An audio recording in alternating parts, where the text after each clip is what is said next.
이 영상은 단순히 용돈벌이 정보를 드리는 영상이 아닙니다. 여러분의 노후 소득 앞자리가 바뀌는 아주 중요한 기회입니다. 2026년 노인 일자리의 판도가 완전히 뒤집힙니다. 딱 3시간만 따뜻한 실내에서 일하고 월 100만 원을 챙겨가세요. 지금까지 우리가 알던 노인 일자리는 어땠습니까? 추운 겨울에 언손 녹여가며 길거리 쓰레기를 줍거나 뜨거운 여름 땡볕 아래서 교통 정리를 하는 모습이었습니다. 하지만 이제 그런 고생스러운 일자리는 옛말이 되고 있습니다. 정부가 칼을 빼들고 노인 일자리 정책을 대수술했습니다. 핵심은 야외에서 실내로, 단순 노동에서 서비스로의 이동입니다. 이 흐름을 먼저 읽는 분이 내년 일자리의 승자가 됩니다. 오늘 영상을 끝까지 보시면 그 승자가 되는 법을 확실히 알게 됩니다. 많은 분들이 에이, 노인 일자리가 다 거기서 거기지 하십니다. 월 30만 원 받으면 다행이라고 생각하시는 분들도 많습니다. 하지만 그건 정보가 부족해서 겪는 안타까운 손해입니다. 누군가는 같은 시간을 쓰고도 3배 넘는 돈을 받아갑니다. 2026년 예산안을 뜯어보면 답이 명확히 보입니다. 노인 일자리 관련 예산이 전년 대비 18%나 늘었습니다. 그런데 이 늘어난 돈이 어디로 흘러가는지가 중요합니다. 기존의 단순 공익형이 아니라 실내형 전문 일자리로 쏠립니다. 구체적인 수치로 말씀드리면 체감이 확 되실 겁니다. 전체 노인 일자리 중에서 실내형 일자리가 차지하는 비중이 기존 35% 수준에서 무려 52%로 늘어납니다. 절반 이상의 일자리가 이제 지붕 아래에서 이루어진다는 뜻입니다. 이게 현장에서 어떤 의미를 갖는지 상상해 보십시오. 비가 오나 눈이 오나 걱정할 필요가 없다는 이야기입니다. 미세먼지 심한 날 마스크 쓰고 밖을 서성이지 않아도 됩니다. 쾌적한 관공서나 복지관 실내에서 품위 있게 일할 수 있습니다. 근무 시간도 우리 어르신들 체력에 딱 맞게 재편됩니다. 과거에는 4시간, 5시간씩 길게 잡아두는 경우도 있었지만 이제는 하루 딱 3시간 내외로 짧고 굵게 일합니다. 출퇴근 시간까지 합쳐도 하루 반나절이면 충분한 시간입니다. 고용노동부의 최신 설문조사 결과를 보면 흥미롭습니다. 65세 이상 어르신들이 가장 원하는 근무 형태가 무엇일까요? 무려 78%가 실내 단시간 근무를 꼽았습니다. 정부가 이제야 어르신들의 진짜 속마음을 정책에 반영한 겁니다. 반대로 야외 활동이 포함된 일자리는 기피 현상이 뚜렷합니다. 여름철 폭염이나 겨울철 빙판길, 낙상 사고 위험 때문입니다. 실제로 야외 일자리 참여자의 중도 포기율이 무려 41%입니다. 돈 조금 벌려다가 병원비가 더 나가는 상황을 피하고 싶은 겁니다. 자, 그렇다면 도대체 어떤 일들이 새로 생겨나는 걸까요? 가장 대표적인 것이 공공기관 실내 안내 도우미입니다. 구청, 주민센터, 보건소, 도서관 같은 곳을 떠올려 보십시오. 그곳에서 민원인들에게 길을 안내하고 서류 작성을 돕습니다. 내가 그런 전문적인 일을 할 수 있을까? 걱정하지 마십시오. 대단한 전문 지식이 필요한 업무가 절대 아닙니다. 어디로 가야 할지 헤매는 분들에게 이쪽입니다. 안내하고 번호표 뽑는 것을 도와주는 아주 간단하고 상식적인 일입니다. 두 번째로 주목할 일자리는 병원 및 복지관 실내 보조입니다. 종합병원이나 요양시설에서 환자들의 동선을 안내하거나 간단한 서류 정리를 도와주는 업무들이 대폭 늘어납니다. 힘쓰는 일이 아니라 말로 안내하고 눈으로 살피는 일입니다. 세 번째는 요즘 시대에 가장 핫한 스마트 패드 상담 안내입니다. 은행이나 관공서에 가면 키오스크 때문에 쩔쩔매는 분들 많습니다. 특히 어르신들이 기계 앞에서 당황하는 경우가 참 많습니다. 이때 같은 또래의 어르신이 다가와서 친절하게 알려주는 역할입니다. 젊은 직원이 와서 이거 누르세요 하면 오히려 주눅이 듭니다. 하지만 비슷한 연배의 어르신이 나도 처음엔 몰랐어 하며 차근차근 알려주면 배우는 사람도 마음이 훨씬 편안합니다. 이것이 바로 정부가 노리는 노노케어의 디지털 버전입니다. 이런 실내형 일자리들은 만족도가 압도적으로 높습니다. 시범 사업 결과를 보면 참여자의 92%가 만족했습니다. 몸이 편하다, 존중받는 느낌이다, 보람이 있다. 이런 긍정적인 반응들이 현장에서 쏟아져 나오고 있습니다. 하지만 여러분이 가장 궁금해하실 내용은 역시 돈일 겁니다. 편한 건 알겠는데 월급이 너무 적으면 무슨 소용이냐? 이렇게 반문하시는 분들, 지금부터 귀를 쫑긋 세우셔야 합니다. 이 신상 일자리들은 보수 체계가 기존과 완전히 다릅니다. 우리가 흔히 아는 노인 일자리는 공익형이라 부릅니다. 동네 쓰레기 줍고 화단물 주고 등하굣길 지킴이 하는 일입니다. 이런 일들은 아무리 열심히 해도 월 30만 원을 넘기 힘듭니다. 국가에서 주는 일종의 수당 개념으로 묶여 있기 때문입니다. 하지만 2026년에 확대되는 실내 일자리들은 다릅니다. 이것은 사회 서비스형이라는 이름표를 달고 나옵니다. 이름표가 바뀌면 통장에 찍히는 숫자의 단위가 바뀝니다. 월 80만 원에서 최대 100만 원 이상까지도 가능해집니다. 어떻게 이런 금액 차이가 나는지 구조를 이해하셔야 합니다. 사회 서비스형은 단순 봉사가 아니라 근로로 인정받습니다. 그래서 주휴수당이 붙고 연차수당이 붙고 70만 원을 넘깁니다. 여기에 지자체별 추가 지원금까지 합치면 100만 원이 되는 겁니다. 실제로 서울 강남구의 경우를 예로 들어보겠습니다. 기본급여에다가 구 자체 예산으로 15만 원을 더 얹어줍니다. 경기 성남시는 무려 20만 원까지 추가 지급을 계획하고 있습니다. 내가 사는 곳이 어디냐에 따라 보너스가 달라지는 셈입니다. 공익형 평균 보수월 27만 원과 비교해 보십시오. 사회 서비스형으로 월 90만 원에서 100만 원을 받는다면 1년으로 쳤을 때 소득 차이가 거의 8,900만 원이 납니다. 어떤 유형을 선택하느냐가 1년 적금 통장 하나 차이입니다. 구체적인 사례를 들어보면 더 피부에 와닿으실 겁니다. 경기도 고양시에 사시는 68세 김세문 어르신 이야기입니다. 이분은 작년까지만 해도 공원에서 환경정화 일을 하셨습니다. 비가 오면 쉬어야 했고 겨울엔 너무 추워서 고생하셨습니다. 받으시는 돈은 한 달에 고작 27만 원에서 30만 원이었습니다. 그런데 올해 시범 운영된 실내 건강 모니터링에 지원하셨습니다. 보건소 실내에서 오시는 분들 천 체크하고 안내하는 일입니다. 근무 시간은 하루 3시간으로 똑같은데 월급은 97만 원입니다. 김세문 어르신이 하신 말씀이 정말 인상적이었습니다. 전에는 밖에서 떨면서 일하고 용돈 정도 벌었다면 지금은 따뜻한 데서 대접받으면서 생활비를 번다. 이것이 바로 일자리 유형 선택이 가져온 삶의 변화입니다. 또 다른 사례로 70세 이명자 어머님의 경우도 있습니다. 문화센터에서 수강생 출석 체크와 교재 준비를 도와주십니다. 오전 9시에 출근해서 딱 12시면 퇴근하십니다. 점심은 집에 가서 드시고 오후엔 친구들과 자유시간을 보냅니다.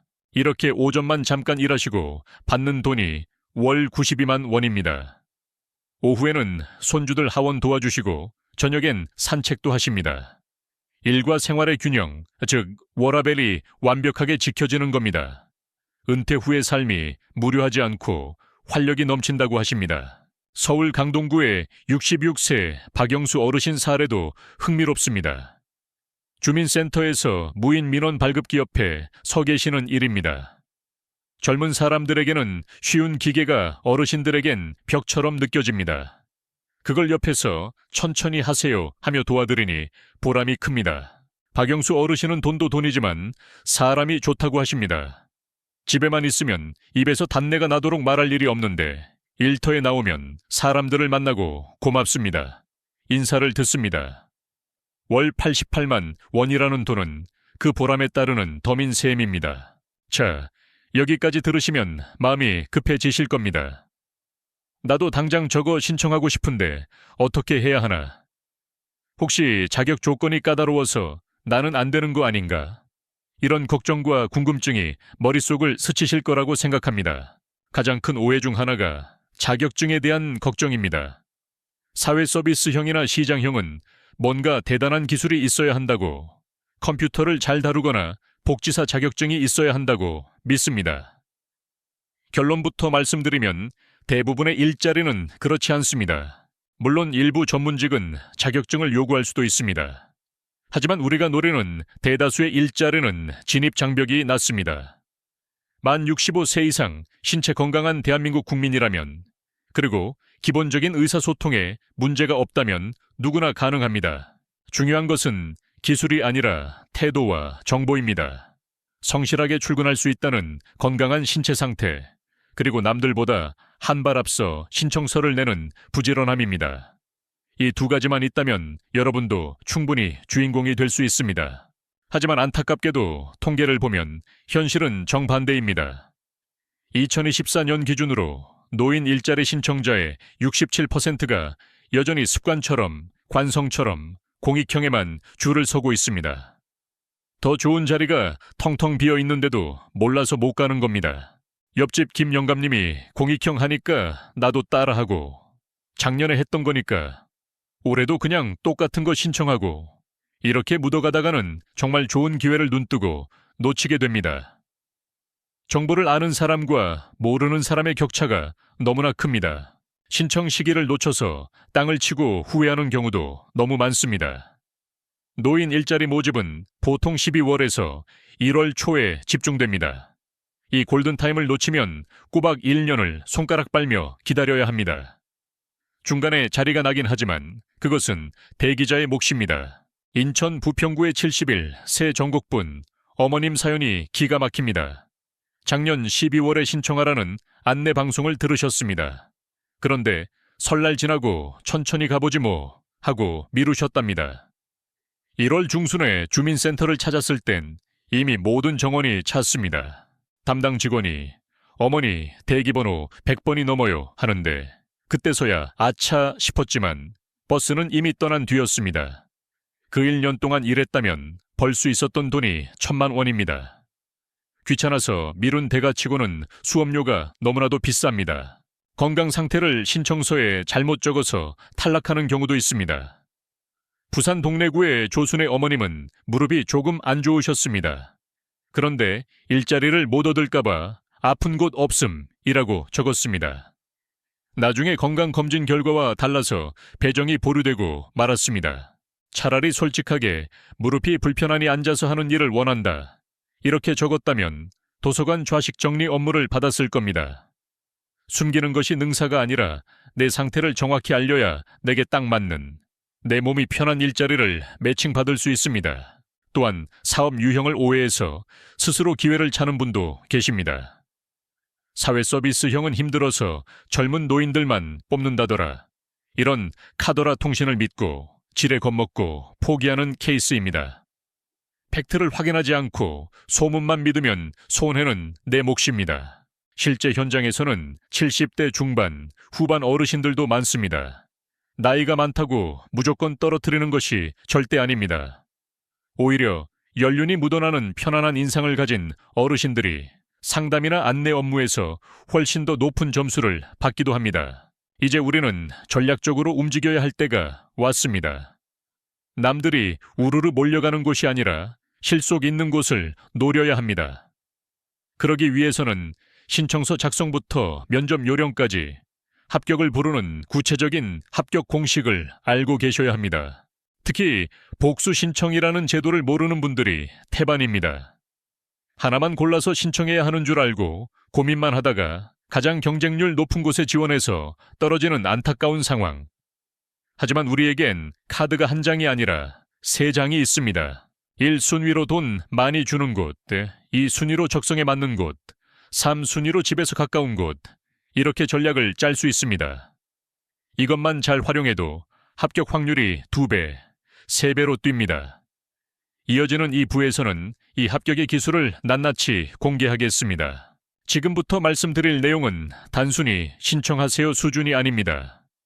신청서에 어떤 단어를 써야 면접관의 눈에 띄는지, 면접 볼 때 어떤 질문이 나오고 어떻게 답해야 붙는지 아주 실전적이고 디테일한 팁들을 쏟아낼 예정입니다. 여러분의 2026년 통장을 두둑하게 채워줄 핵심 비법, 그리고 절대 하지 말아야 할 실수들까지 모두 정리했습니다. 지금 바로 이어서 확인해 보시기 바랍니다. 준비되셨다면 계속해서 집중해 주십시오. 자, 이제 실전입니다. 합격을 결정짓는 첫 번째 열쇠는 사전 등록기입니다. 대부분 공고가 뜨면 그때서야 부랴부랴 주민센터로 달려가십니다. 하지만 고수들은 12월 초, 아니 11월 말부터 움직입니다. 미리 구직 신청서를 작성해서 인제은행에 등록해 두는 겁니다. 이렇게 사전 등록을 해두면 모집 공고가 떴을 때 연락이 옵니다. 어르신, 이번에 이런 자리가 났는데 한번 지원해 보시겠어요? 남들이 공고문 찾아 헤맬 때 먼저 초청장을 받는 격입니다. 가까운 노인 일자리 센터나 시니어 클럽에 방문하면 다 해줍니다. 두 번째 핵심 전략은 유형 선택에서 승부를 보는 것입니다. 신청서에 희망 직종을 적는 칸이 있는데 여기가 제일 중요합니다. 그냥 아무거나라고 적거나 비워두시면 10중 8구 공익형 갑니다. 반드시 실내 안내, 행정 보조, 학습 지도라고 명시하십시오. 특히 스마트 기기 활용 가능이라는 문구 하나가 큰 무기를 발휘합니다. 거창하게 코딩을 할 줄 알아야 한다는 뜻이 절대 아닙니다. 카카오톡으로 사진 보내고 유튜브 검색할 줄 알면 충분합니다. 이 한 줄 덕분에 디지털 안내 도우미로 우선 배정될 수 있습니다. 세 번째는 근무 가능 시간을 전략적으로 기재하는 것입니다. 오전 9시부터 12시 혹은 오후 1시부터 4시 이렇게 기관들이 가장 선호하는 골든타임을 딱 찍으십시오. 아무 때나 괜찮아요 보다 구체적인 시간을 적는 사람이 더 신뢰를 줍니다. 네 번째는 지자체 추가 지원금을 챙기는 꼼꼼함입니다. 내가 사는 구청이나 시청 홈페이지 혹은 복지과에 전화해 보십시오. 혹시 우리 지역은 노인 일자리에 추가로 주는 수당이 있나요? 이 전화 한 통으로 월 10만 원, 1년이면 120만 원이 달라집니다. 이제 가장 강력한 무기인 복수 신청 전략을 말씀드리겠습니다. 많은 분들이 한 곳에만 올인하다가 떨어지면 낙동강 오리알이 됩니다. 하지만 규정상 최대 3곳까지 지망 순위를 적어낼 수 있습니다. 이것을 마치 대학 입시 원서 쓰듯이 전략적으로 배분해야 합니다. 가장 추천하는 황금 비율은 다음과 같은 조합입니다. 1순위에는 경쟁이 좀 치열해도 보수가 센 사회서비스형을 적습니다. 2순위에는 집에서 가깝고 내가 잘할 수 있는 시장형을 적습니다. 3순위에는 최후의 보루로 안정적인 공익형을 적어두는 겁니다. 실제로 대전 서구에 사시는 65세 한명숙 어머님의 사례입니다. 작년에 이 전략대로 1순위 병원 안내, 2순위 도서관, 3순위 공원 관리를 썼습니다. 1순위는 아쉽게 떨어졌지만 2순위였던 도서관 보조에 합격했습니다. 덕분에 지금 월 94만 원을 받으며 따뜻하게 일하고 계십니다. 만약 한명숙 어머님이 1순위 하나만 고집했다면 어땠을까요? 아마 탈락 통보를 받고 1년 내내 집에서 쉬셨을지도 모릅니다. 3개의 그물을 쳐놓아야 물고기를 잡을 확률이 올라갑니다. 이것은 선택이 아니라 합격을 위한 필수 생존 전략입니다. 여기서 한 단계 더 나아가 경력 관리라는 큰 그림을 그려야 합니다. 노인 일자리도 이제는 경력직을 우대하는 시대로 변했습니다. 올해 일을 잘 마무리하면 내년에 가산점을 주는 제도가 있습니다. 한번 진입하면 계속해서 우선권을 갖는 철밥통 구조가 되는 겁니다. 처음부터 사회서비스형에 들어가는 것이 부담스러울 수 있습니다. 그렇다면 첫 해에는 경쟁이 낮은 공익형으로 시작하십시오. 1년 동안 성실하게 근태를 쌓고 담당자와 안면을 트십시오. 그리고 그 경력 증명서를 가지고 다음 해에 사회서비스형에 도전하는 겁니다. 울산 남구의 68, 새 김태윤 어르신이 바로 이 코스를 밟았습니다. 2024년에는 공익형으로 월 27만 원을 받으셨습니다. 하지만 성실함을 인정받아 2025년에 학교 보안관으로 옮겼습니다. 지금은 월 91만 원을 받으십니다. 1년 만에 연봉이 3배 뛰었습니다. 이것이 바로 노인 일자리의 사다리 타기 전략입니다. 아래 칸에서 시작해서 위 칸으로 올라가는 로드맵을 짜야 합니다. 그냥 매년 똑같은 자리에서 머무르는 것은 퇴보하는 것입니다. 정부 정책이 전문성을 우대하는 쪽으로 가고 있기 때문입니다.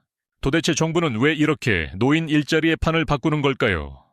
단순히 노인 복지를 위해서 돈을 퍼주는 것이 아닙니다.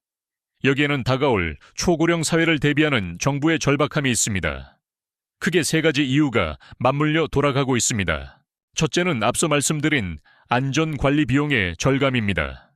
어르신들이 밖에서 다쳐서 병원에 가면 건강보험 재정이 나갑니다. 2023년 노인 일자리 안전사고의 73%가 야외였습니다. 실내로 모시는 것이 국가 재정 차원에서도 훨씬 이득인 셈입니다. 둘째는 노동시장의 인력 미스매치 해결입니다.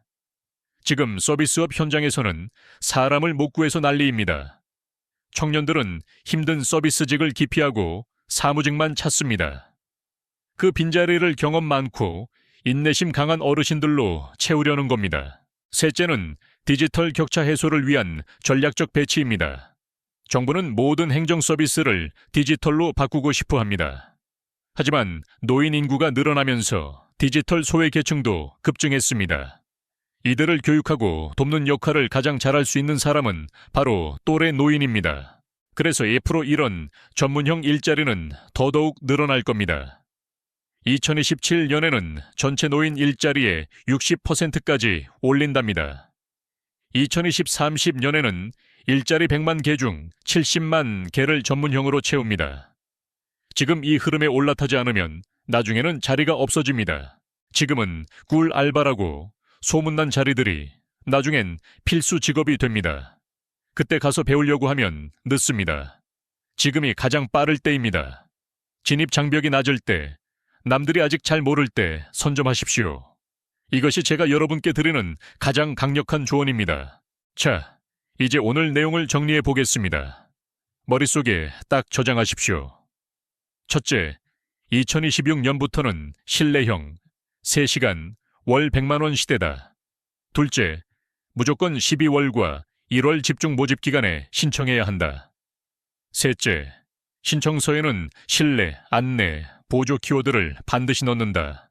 넷째, 한 곳에 올인하지 말고 1, 2, 3 순위 복수 신청을 활용한다. 다섯째, 당장 안 되더라도 경력을 쌓아 다음 해를 노린다. 이 5가지만 지키시면 여러분의 노후는 확실히 달라집니다. 옆집 친구분과 손잡고 내일 당장 주민센터에 문의해 보십시오. 혹시 혼자 가기 쑥스러우시면 자녀분들에게 부탁하십시오. 얘야, 엄마가 이런 일자리를 알아보고 싶은데 인터넷 좀 찾아다오. 아빠가 이번에 실내에서 일하는 걸 지원하고 싶다. 자녀들도 부모님이 활기차게 사회생활 하시는 걸 쌍수 들고 환영할 겁니다. 정보를 아는 것과 행동하는 것은 천지 차이입니다. 이 영상을 보고 아, 그렇구나 하고 넘기면 아무 일도 안 일어납니다. 하지만 전화기를 들고 문의를 하는 순간 기회는 현실이 됩니다. 1년에 1,000만 원, 10년이면 억소리 나는 차이입니다. 여러분의 은퇴 후 삶이 단순히 쉬는 시간이 아니었으면 좋겠습니다. 돈도 벌고 건강도 챙기고 사회적 관계도 맺는 제2의 전성기가 되길 바랍니다. 정부의 돈 주머니는 준비된 사람에게만 열립니다. 그 주인공이 바로 우리 구독자님이 되셨으면 합니다. 날씨가 점점 추워지고 있습니다. 건강관리 각별히 유의하시고요. 오늘 정보가 도움이 되셨다면 주변 분들에게도 많이 공유해 주십시오. 좋은 정보는 나눌수록 복이 되어 돌아온다고 합니다. 저는 다음에도 여러분의 지갑을 지켜드리는 알찬 소식으로 찾아오겠습니다. 지금까지 여러분의 든든한 경제 파트너였습니다. 끝까지 시청해 주셔서 진심으로 감사합니다. 항상 건강하시고 행복하십시오. 이 내용은 정보 제공 목적이며 투자 판단과 책임은 본인에게 있습니다.